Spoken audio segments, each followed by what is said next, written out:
ta sécurité qui nous est aussi chère que ce que tu as fait nous est douloureux, il convient que tu disparaisses d'ici. Tes compagnons t'attendent. Tout est prêt pour ton voyage en Angleterre. Angleterre? Oui, Hamlet. Parfait. Certes. Si tu savais mes intentions. Je vois un ange qui les voit. Ma chère mère, au revoir. Ton père qui t'aime, Hamlet. Non, ma mère, je dis bien.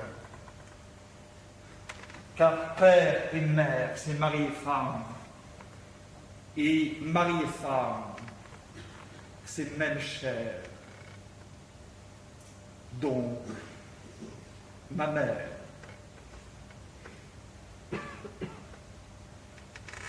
Alors,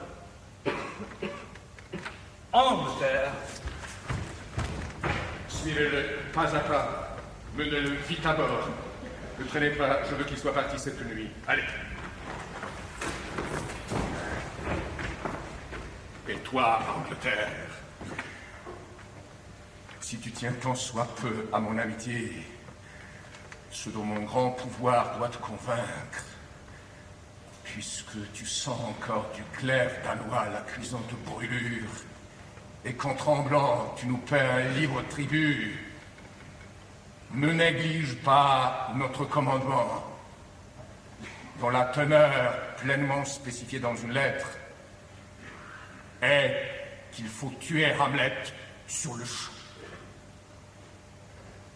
Obéis, Angleterre.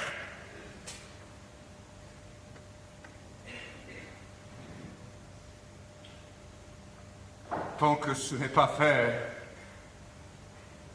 pas de bonheur pour moi, quoi qu'il arrive. Près d'un port, au Danemark.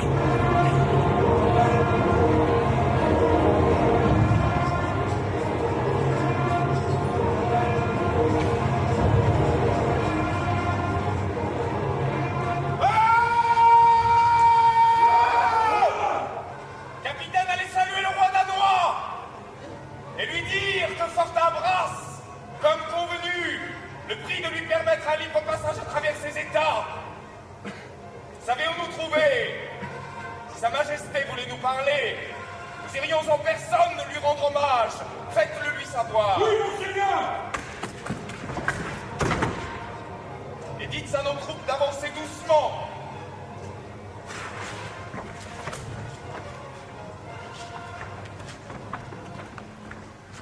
Capitaine!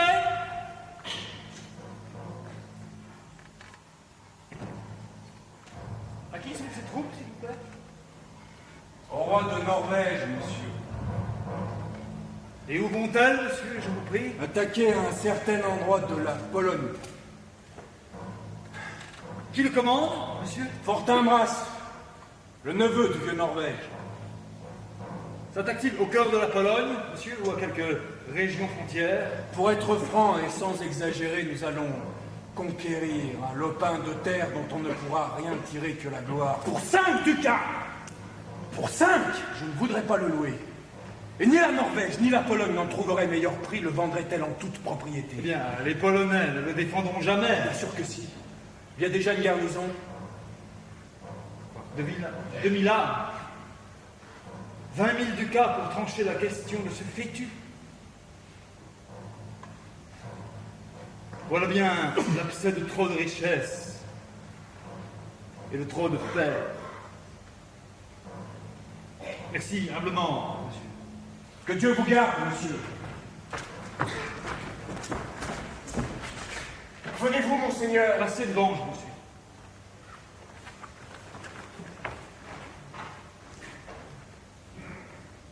Comme tous ces hasards m'accusent. Éperonnant ma trollante vengeance. Ah. Celui-là qui nous dota de ce vaste esprit ne nous a pas donné cette horizon divine pour qu'inactive elle moisisse en nous. Vaste comme à la terre, des exemples m'exhortent. Ainsi cette armée que conduit ce jeune prince raffiné, et qui expose à tous les périls, à tous les coups du sort, son maître même, pourtant précaire, pourtant mortel, pour la coquille d'un œuf.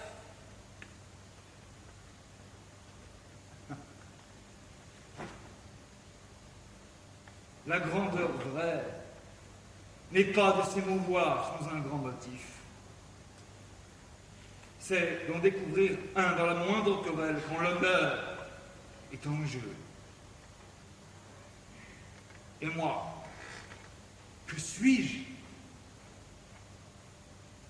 Quant à ma honte, je vois la proche mort de ces 20 000 hommes qui, pour quelque mirage de la gloire, vont au tombeau, comme on dirait, au lit. Oh, désormais, que ma pensée se voue au sang, ou qu'elle avoue son néant.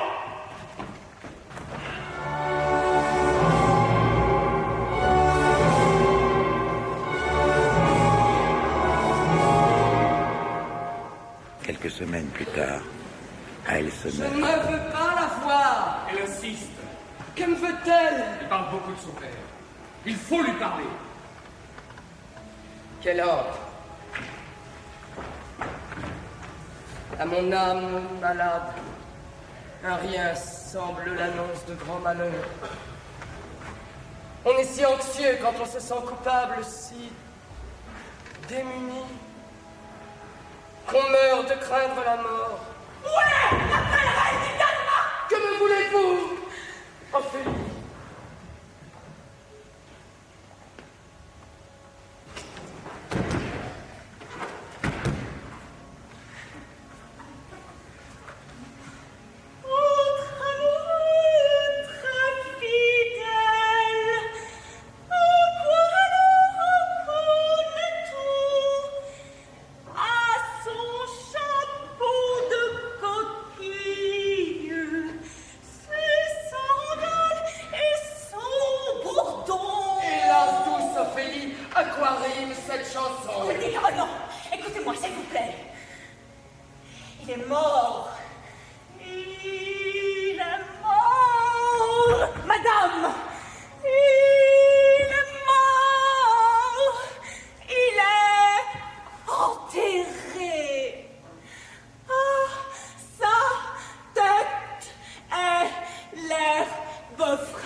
Depuis quand est-elle comme cela? J'espère que tout ira bien. Faut être patient. Mais je ne puis m'empêcher de pleurer quand je pense qu'on l'a couché dans la terre froide. Mon frère va le savoir. Et puis, merci pour vos bons conseils. Alors, ma voiture. Bonsoir, mesdames. Bonsoir, oh charmante dame. Bonsoir. Bonsoir. Suivez-la et veillez sur elle, je vous prie. Voilà bien le poison des grandes douleurs. D'abord, son père mort. Puis l'éloignement de votre fils, dont l'extrême violence causa le juste exil. Et tous ces gens troublés par la mort du bon Polonius, et qui chuchotent de malsaines rumeurs, des extravagances. Ah, que nous fûmes sots de l'enterrer en secret précipitamment. Et voici la pauvre Ophélie, privée de souhait du haut jugement, sans quoi on n'est qu'une ombre ou une bête. Enfin, Laërte est en secret revenu de France. Les voix bourdonnantes ne manquent pas pour l'infecter de propos venimeux sur la mort de son père. Et le besoin de trouver n'hésite pas à porter d'oreille en oreille des accusations contre nous. Oh, ma chère Gertrude, toute cette mitraille me transperce et m'accable de 1000 morts.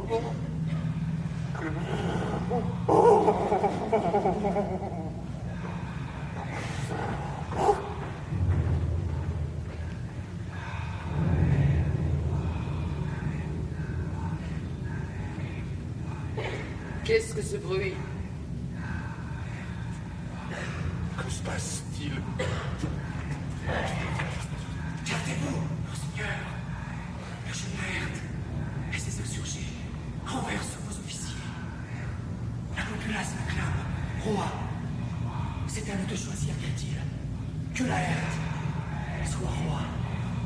Et les bonnets, les mains, les voix clament tout nu. Laërte sera roi. Laërte roi. Avec quel entrain ils aboient sur la fausse piste! Vous courez à bout, traître chien danois! Où est ce roi? Vous sauvegardez les portes! On méprise un roi! Rends-moi mon père! Tu calmes, mon bon Laërte! Une goutte de mon sang reste calme! Elle me proclame un bâtard! Elle crie cocu à mon père! Elle imprime le mot putain sur le front chaste et immaculé de ma vertueuse mère! Pourquoi, Laërte, veux-tu te rebeller? Pourquoi cette fureur? Lâche-le, Gertrude. Explique-toi, mon ami. Où est mon père? Mort. Non, par sa faute à lui! Il me questionne à son gré. Comment est-il mort? On ne me trompera pas. Mon cher Laërte, parce que vous cherchez la vérité sur la mort de votre cher père, faut-il qu'il soit écrit dans votre vengeance que vous raflerez où l'enjeu est brûlé, gagnant comme perdant, ami comme ami? Je n'en veux qu'à cet ennemi. Voulez-vous donc les connaître?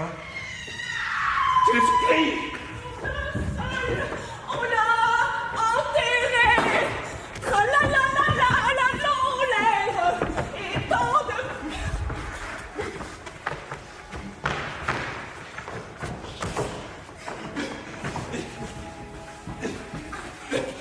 Fièvre! Dessèche mon cerveau! Regarde, cette fois, ça allait brûler mes yeux! Fais-en de la cendre! Oh, par le ciel, ta folie sera payée cher! Et tant de pleurs ont coulé. Oh, ma colombe. Au revoir. Aurais-tu ta raison pour me prêcher vengeance? Je suis moins Il ému! faudra chanter en bas. Si vous le mettez en bas, oh, comme ce refrain est à propos, c'est le perfide intendant qui a volé la fille du maître. Ce néant vaut plus que toute pensée! Voilà du rang marin. C'est pour le souvenir. Mon amour, souvenez-vous, s'il vous plaît. Et voilà, des pensées. C'est pour la pensée.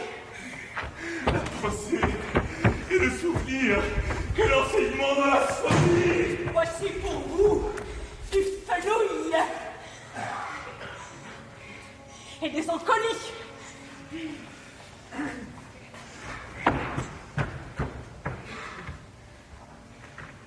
Et voici du souci pour vous.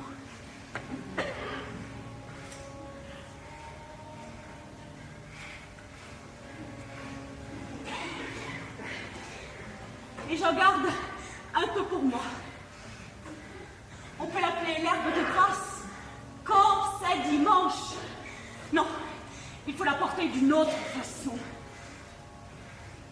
Voici une pâquerette.